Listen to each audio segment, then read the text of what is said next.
పేద గొప్ప అనే తేడా లేకుండా ప్రతి ఒక్కరూ ఏదో విషయంలో బాధపడుతూనే ఉంటారు. బాధ అనేది హృదయానికి సంబంధించింది. శరీరానికి తగిలే ఎంతటి గాయాన్నైనా భరించగలుగుతాం, కానీ హృదయానికి తగిలే గాయాన్ని భరించడం చాలా కష్టం. ఎంత కష్టం అంటే జీవితం మీదే విరక్తి కలుగుతుంది. కొన్నిసార్లు ఆత్మహత్య చేసుకుంటే బాగుండు అని చాలామంది అనుకుంటారు.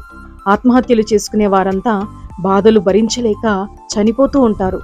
దేవుణ్ణి నమ్మని వాళ్ళు మాత్రమే బాధలను భరించలేరు తప్ప, దేవుణ్ణి నమ్మిన వాళ్ళు ఎంతటి బాధనైనా భరిస్తారు.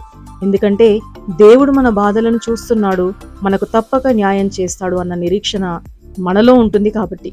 అయితే మనం దేనికి భయపడుతున్నాం, ఏ విషయాలు మనల్ని బాధిస్తున్నాయి అనేది కూడా దేవుడు చూస్తాడు. మన క్రియల ఫలితంగా వచ్చే బాధలను మనమే భరించాల్సి ఉంటుంది. మన గొంతమ్మ కోరికలు తీరలేదని బాధపడినా, ఇతరులను చూసి వ్యసనపడి బాధపడినా, ఇవన్నీ కూడా మన స్వయంకృత అపరాధం వల్ల మనం తెచ్చుకున్న బాధలే కాబట్టి ఇవి మనమే భరించుకోవాల్సి ఉంటుంది. మనం ఎప్పుడైతే పాప క్షమాపణ ప్రభు దగ్గర కోరుకొని కనికరము కోరుతామో అప్పుడు దేవుడు మనల్ని కనికరిస్తాడు. యెహోవా నీతి క్రియలను జరిగించుచు బాధింపబడు వారికందరికీ న్యాయము తీర్చును. కీర్తనల గ్రంథం 103వ అధ్యాయం 6వ వచనంలో రాయబడి ఉంది. మరియు 107:15వ వచనంలో బుద్ధిహీనులు తమ దుష్ట ప్రవర్తన చేతను తమ దోషము చేతను ఆ బాధను తెచ్చుకుందురని వాక్యంలో రాయబడి ఉంది. అయితే మనము తెచ్చుకున్న బాధలు మన దుష్ట ప్రవర్తన వల్ల వచ్చినవా లేక దేవుని పరీక్ష వల్ల వచ్చినవా అనేది మన మనసుకు తెలుసు కదా. కాబట్టి మన దుష్ట ప్రవర్తన వల్ల ఏదైనా బాధ మనం అనుభవిస్తున్నామని గ్రహించినప్పుడు అట్టి ప్రవర్తనను మనము దేవుని సన్నిధిలో ఒప్పుకొని విడిచిపెట్టాలి. అప్పుడు దేవుడు మనపై కనికరం చూపించి తప్పక మనల్ని క్షమించి మన బాధలను దేవుడు తొలగిస్తాడు. ఎవరి క్రియల ఫలం వారు అనుభవించాల్సిందే కదా. అయితే దేవుడు మాత్రం బాధింపబడే వారి పక్షంగా ఉంటానని వాగ్దానం చేశాడు. ఇతరులు మనల్ని అకారణంగా బాధిస్తే దేవుడు ఊరుకుంటాడా? దేవుడు మన పక్షంగా ఉంటాడు. తప్పక మనకు న్యాయం తీరుస్తాడు. మనం బాధపడకుండా ఉండాలన్నా, ఒకవేళ బాధపడ్డా ఆ బాధను వెంటనే మర్చిపోవాలన్నా దానికి ఉన్న ఒకటే ఒక్క మార్గము దేవుని సన్నిధిలో ప్రార్థించడమే, దేవుని వాక్యాన్ని ధ్యానించడమే.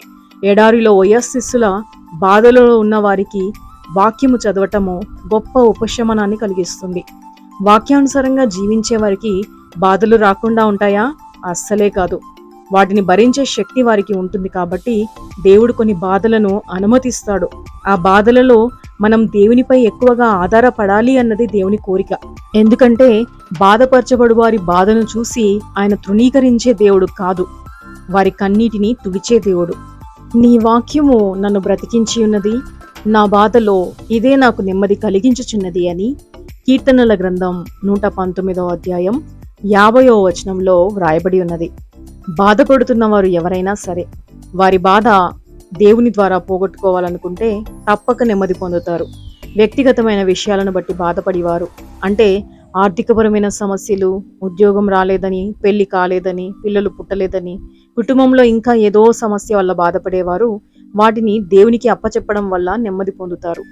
ఆలస్యంగా అయినా దేవుడు అద్భుతాలే చేస్తాడు కదా. లేదంటే వారు బాధపడే బాధకి వారే కారణమవుతారు.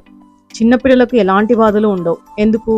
వాళ్ళ తల్లిదండ్రులపై ఆధారపడతారు కాబట్టి, వారికి ఎలాంటి బాధ్యతలు ఉండవు కాబట్టి, తల్లిదండ్రులే అన్ని చూసుకుంటారు అన్న నిబ్బరంతో వారు ఉంటారు కాబట్టి. మరి దేవుణ్ణి నమ్మిన మనము ఆయన బిడ్డలమే కదా. దేవుడు మన పట్ల కార్యం చేస్తాడని చిన్న పిల్లలలాగా మనం కూడా నిబ్బరంగా ధైర్యంగా ఉంటూ దేని విషయమై చింతించకుండా ఉండాలి కదా. మనం కూడా దేవుని మీద ఆధారపడితే ఎలాంటి సమస్యనైనా దేవునికి అప్పచెప్పి నిశ్చింతగా నిబ్బరంగా ఉండవచ్చు. నీ భారము యెహోవా మీద మోపుము, ఆయనే నిన్ను ఆదుకొనును అని 55వ కీర్తన 22వ వచనంలో రాయబడి ఉన్నది. ఈ వాక్య భాగాన్ని గనక మనం హృదయపూర్వకంగా నమ్మితే నెమ్మదితో, సంతోషముతో, సమాధానంతో ఉండగలుగుతాము. ఒకవేళ నీవు బాధలలో ఉన్నట్లయితే నీ బాధని, నీ భారాన్ని దేవుని మీద మోపడానికి నీవు సిద్ధమా? ప్రేమ కలిగిన ప్రియమైన పరలోక తండ్రి, ఈ లోకంలో మేము జీవించినంత కాలము ఏదో ఒక బాధ, ఏదో ఒక వేదన, ఏదో ఒక వ్యాధితో బాధపడుతూ నలిగిపోతూనే ఉన్నాము. మా స్వయంకృత అపరాధము వల్ల, మా దుష్ట ప్రవర్తన ద్వారా మేము తెచ్చుకున్న బాధలను మీరు తొలగించండి. మా దుష్ట ప్రవర్తనను క్షమించి వాటి నుండి మమ్మల్ని విడిపించి, మమ్మల్ని పవిత్రపరిచి, మా భారములన్నిటి నుండి మమ్మల్ని విడిపించండి. నెమ్మదిని, సమాధానాన్ని మాకు అనుగ్రహించండి.